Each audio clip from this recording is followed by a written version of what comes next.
Sunday ഫണ്ടേയിലെ അതിഥി എനിക്ക് മുമ്പിലിരിക്കുകയാണ്. ഒരുപാട് ഞാൻ ആരാധിക്കുന്ന ഒരു വ്യക്തിയാണ്, സംഗീതജ്ഞനാണ്, എ പാഷനേറ്റ് മ്യൂസിക് ലവർ എന്ന് സ്വയം വിശേഷിപ്പിക്കുന്ന ഒരു വ്യക്തി, ഇൻഡിപെൻഡൻറ്റ് മ്യൂസിക്കിൽ ഒരുപാട് പുതിയ തലങ്ങൾ കൊണ്ടുവന്ന ഒരു വ്യക്തി, നമുക്ക് ഏവർക്കും പ്രിയപ്പെട്ട ജോബ് കുര്യൻ. ജോബ്, നമസ്കാരം, വെൽക്കം ടു സൺഡേ ഫണ്ടേ. സുഖമെന്ന് വിശ്വസിക്കണോ? ഓക്കെ, 13 വർഷത്തെ മ്യൂസിക്കൽ ജേർണിയാണ്. തുടങ്ങിയത് അമൃത ടി വി എന്നാണ്. ആ ഒരു എക്സ്പീരിയൻസ് എന്താണെന്ന് കേട്ടാൽ കൊള്ളാന്ന് എനിക്കിപ്പോ തോന്നുന്നു. അല്ല, എഞ്ചിനീയറിംഗ് ഒക്കെ തീർത്തിട്ട് ഞാൻ ഉദയസമുദ്ര എന്ന് പറഞ്ഞ റിസോർട്ടിൽ ഇങ്ങനെ അവിടുത്തെ വോക്കലിസ്റ്റായിട്ട്, അവിടുത്തെ ബാൻഡിലെ വോക്കലിസ്റ്റായിട്ട് പാടിക്കൊണ്ടിരിക്കുന്ന സമയത്താണ് അമൃതയുടെ ഈ ഒരു ഷോയുടെ ഓഡിഷൻ വരുന്നത്. അപ്പം ഇങ്ങനെ നമുക്ക് ഇങ്ങനെ പോയി പെട്ടെന്ന് വരാം, തിരിച്ച് അങ്ങനെയുള്ള മുന്നോട്ടൊന്നും പോവില്ല, അങ്ങനത്തെ ഒരു കോൺസെപ്റ്റ്. പ്രത്യേകിച്ച് കോമ്പറ്റീഷനിലൊക്കെ ഞാൻ അങ്ങനെ പണ്ടും അങ്ങനെ ഒരു വിന്നറോ ചെയ്തിട്ടുണ്ട്, അതിന്റെ അവസരം ഉണ്ടായിട്ടില്ല എന്നുള്ളതാണ് സത്യം. ആ ലെവൽ കോമ്പറ്റീഷൻ ഉണ്ടായിരുന്നു സ്കൂളിലെ. അന്നേ യൂസ് ടു ആണ്, തോൽവി നമുക്കൊരു ബുദ്ധരിയല്ല എന്നുള്ളത്.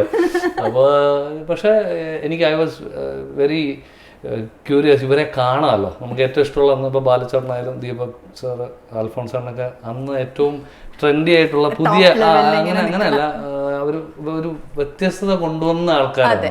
അപ്പോൾ ഓരോ മേഖലയിൽ ഇവരെ മീറ്റ് ചെയ്യാമല്ലോ. അപ്പൊ എന്തായാലും ഒന്ന് പോവാൻ, ചുമ്മാ പോയിട്ട് 2 പാട്ടൊക്കെ പാടിയിട്ട് പോരാ എന്നുള്ള രീതിയിൽ പോയതാണ്. പിന്നെ ദൈവം സഹായിച്ചിട്ട് അങ്ങനെ അടുത്ത ഇതിൽ പോയി കയറി. പിന്നെ 6 മാസം അങ്ങനെ അതിൻ്റെ അകത്ത് നിറഞ്ഞ് പോകാൻ പറ്റി. ഞാൻ എപ്പോ വേണേ ഔട്ടാവും എന്നുള്ളതിലാണ് നമ്മുടെ ഒരു ചമ്മലും. ഞാൻ ഭയങ്കര ഷൈയും ഒക്കെയാണ്. അതെ, ഈവൻ സ്റ്റേജിൽ പെർഫോം ചെയ്ത് തുടങ്ങിയാൽ it's like by God's grace, വേറെ എന്തോ ഒരു വൈബാണ്. പക്ഷെ അതുവരെ ഞാനിങ്ങനെ പേടിച്ചും ഭയങ്കര ആങ്സൈറ്റിയും ഒക്കെ ഉള്ള ഒരാളാണ്. അപ്പൊ ഈ കോമ്പറ്റീഷന് പോകുന്നത് തന്നെ അങ്ങനെയാണ്. എന്തായാലും പോരാ, കുഴപ്പമില്ല, പോവാം എന്ന് പറഞ്ഞിട്ടൊരു CD ഒക്കെ കൊടുത്തിട്ട്.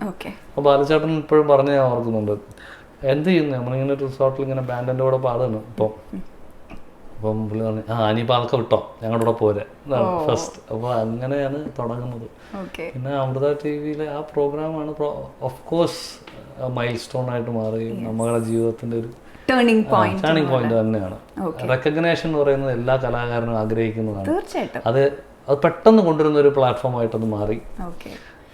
ആൻഡ് അതിൽ നിന്ന് തന്നെയാണ് പിന്നെ ഉള്ളതൊക്കെ തുടങ്ങിയത്. പിന്നെ നമ്മുടെ ഇൻഡിപെൻഡൻ്റ് ആയിട്ടുള്ള സ്ട്രീം ആയാലും പരിചയങ്ങൾ, ഇപ്പോൾ സ്റ്റീഫൻ ചേട്ടനുമായിട്ടും പിന്നെ ഒത്തിരി കലാകാരന്മാരെ പരിചയപ്പെടാനുള്ള അവസരവും, അതൊക്കെയാണ് എന്നെ സംബന്ധിച്ചിടത്തോളം അതിലെ ഏറ്റവും വലിയ മുതൽക്കൂട്ടായിട്ട് കാണുന്നത്. ആ ഒരു എക്സ്പീരിയൻസ്. ആദ്യമായിട്ട് സിനിമയിലേക്കുള്ള ഒരു കോള് വന്നത്, പ്ലേബാക്ക് സിംഗർ ആയിട്ടുള്ള ഒരു കോള് വന്നത് ആരുടെ അടുത്തുനിന്നാണ്? പ്ലേബാക്ക് സിംഗറായിട്ട് അതിൽ തന്നെ കോമ്പറ്റീഷനിൽ ചെയ്തുകൊണ്ടിരിക്കുമ്പം എനിക്കൊന്ന് വിനയൻ സാറ് ഗസ്റ്റായിട്ട് വന്നിരുന്നു. അദ്ദേഹം ഇതിലെ റണ്ണറപ്പ് ആയിട്ടുള്ള ആൾക്ക് വിജയിക്ക് എന്തായാലും ഒത്തിരി ഓഫേഴ്സ് വരും. റണ്ണറപ്പ് ആയിട്ടുള്ള ആൾക്ക് ഒരു അവസരം എൻ്റെ സിനിമയിൽ അൽഫോൺസ് ചേട്ടൻ ചെയ്യുന്ന അടുത്ത അൽഫോൺസ് ചേട്ടൻ്റെ മ്യൂസിക് ബ്ലാക്ക് ക്യാറ്റ്. അപ്പോൾ അതിലൊരു പാട്ടുണ്ട് എന്ന് പറഞ്ഞു. അപ്പോൾ റണ്ണറപ്പായി and he kept his word and Alphonse ചേട്ടൻ കോൾ മീ. ചിത്രേച്ചിയോട് ഡ്യൂറ്റ്, അതൊക്കെ എന്നെ സംബന്ധിച്ചിടത്തോളം ഏറ്റവും വലിയ ഭാഗ്യമാണ്. പുള്ളിക്കാരി അങ്ങേറ്റം ഞാൻ ആരാധിക്കുന്ന, ഇഷ്ടപ്പെടുന്ന ഒരു ആർട്ടിസ്റ്റ്. പിന്നെ ഇങ്ങനെ കോൾസായിരുന്നോ? അങ്ങനെയൊന്നുമില്ല, ഈ പറഞ്ഞ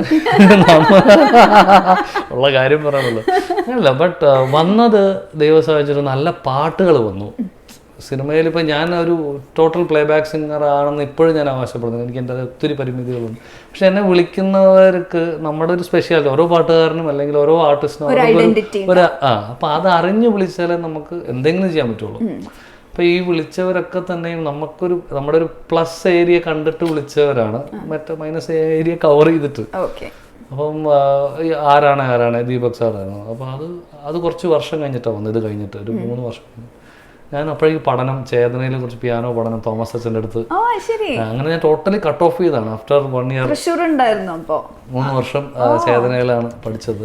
അത് കഴിഞ്ഞു. അപ്പം ആ സമയത്താണ് ഉറുമി വന്നത്. അപ്പം നമ്മുടെ കോൺസെപ്റ്റും വിഷനും ഒക്കെയും ഇൻഡിപെൻഡൻറ്റ് മ്യൂസിക്കിലും ഐ വാണ്ടഡ് ടു ഡു. എനിക്ക് എൻ്റെ സ്വന്തം ക്രിയേറ്റിവിറ്റി, അല്ലെങ്കിൽ പാട്ടുകൾ ഉണ്ടാക്കുക, പാടുക, അങ്ങനെ ഒരു ഇറ കണ്ട് വളർന്നതാണ്. MTV സെലക്ട് ആയാലും പഴയ ഒരു കാലം ഉണ്ടായിരുന്നു, ഒത്തിരി ഇൻഡിപെൻഡന്റ് ബോളിവുഡ് അല്ലാതെ.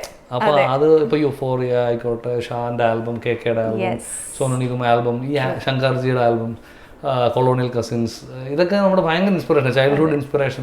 അപ്പം അങ്ങനെ ചെയ്യണം, സ്വന്തമായിട്ട് ചെയ്യണം. പിന്നെ അവിയൽ ഓഫ് കോഴ്സ്. പിന്നെ ഒത്തിരി അവസരങ്ങൾ ഇൻഡിപെൻഡന്റ് മ്യൂസിഷ്യൻസിനുണ്ട് സോഷ്യൽ മീഡിയയുടെ. അതെ, സത്യം. നമുക്ക് അതുകൊണ്ട് എക്സ്പ്രസ് ചെയ്യാമല്ലോ, പുറത്തോട്ട്.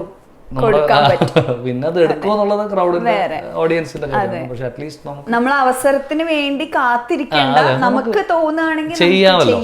ആരും നമ്മളെ തടയില്ല.